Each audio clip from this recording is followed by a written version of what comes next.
peace having been proclaimed, conversation became general. Grey Shirt brought his friend up and introduced him to me, and we shook hands and smiled at each other in the conventional way. Pagan's friend, who was next introduced, was more alarming, for he held his hands for half a minute just above my elbows without quite touching me. But he meant well, and then we all disappeared into a brown mass of humanity and a fog of noise.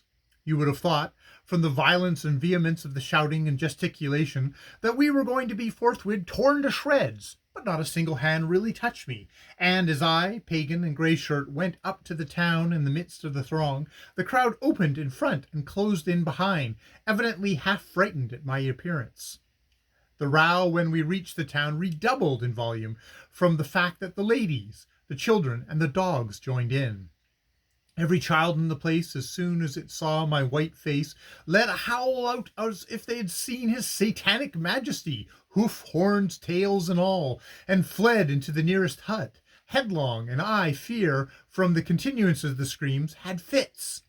The town was exceedingly filthy. The remains of crocodile they had been eating the week before last, and piles of fish offal, and remains of elephant, hippo, or manatee, I really can't say which.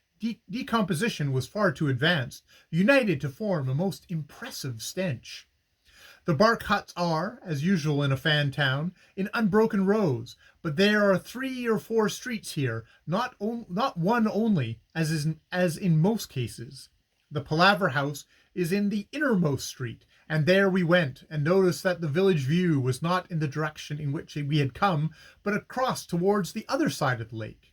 I told Ajumba to explain we wanted hospitality for the night, and wished to hire 3 carriers for tomorrow to go with us to the Rembwe. For an hour and 3/4 by my watch, I stood in the suffocating, smoky, hot atmosphere listening to, but only faintly understanding, the war of words and gestures that raged round us.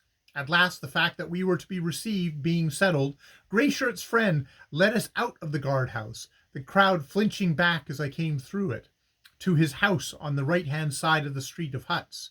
It was a very different dwelling to Grey Shirt's residence at Avaruma. I was as high as its roof ridge, and had to stoop low to get through the door hole. Inside, the hut was 14 or 15 feet square, unlit by any window. The door hole could be closed by pushing a broad piece of bark across it, under 2 horizontally fixed bits of stick. The floor was sand like the street outside, but dirtier. On it, in one place, was a fire, whose smoke found its way out through the roof. In one corner of the room was a rough bench of wood, which, from a few filthy cloths on it and the wooden pillow I saw, was the bed. There was no other furniture in the hut, save some boxes, which I presume held my host's earthly possessions. From the bamboo roof hung a long stick with hooks on it, the hooks made by cutting off branching twigs. This was evidently the hanging wardrobe, and on it hung some few fetish charms, and a beautiful ornament of wildcat leopard tails, tied on to a square piece of leopard skin, in the center of which was a little mirror, and round the mirror were sewn dozens of common shirt buttons. In among the tails hung 3 little brass bells and a brass rattle. These bells and rattles are not only for dandy, but serve to scare away snakes when the ornament is worn in the forest. A fine strip of silky-haired young gorilla skin made the band to sling the ornament from shoulder when worn. Gorillas seemed well enough known around here. One old lady in the crowd outside, I saw, had a necklace made of 16 gorilla canine teeth slung on a pineapple fiber string. Grey Shirt explained to me that this is the best house in the village, and my host the most renowned elephant hunter in the district.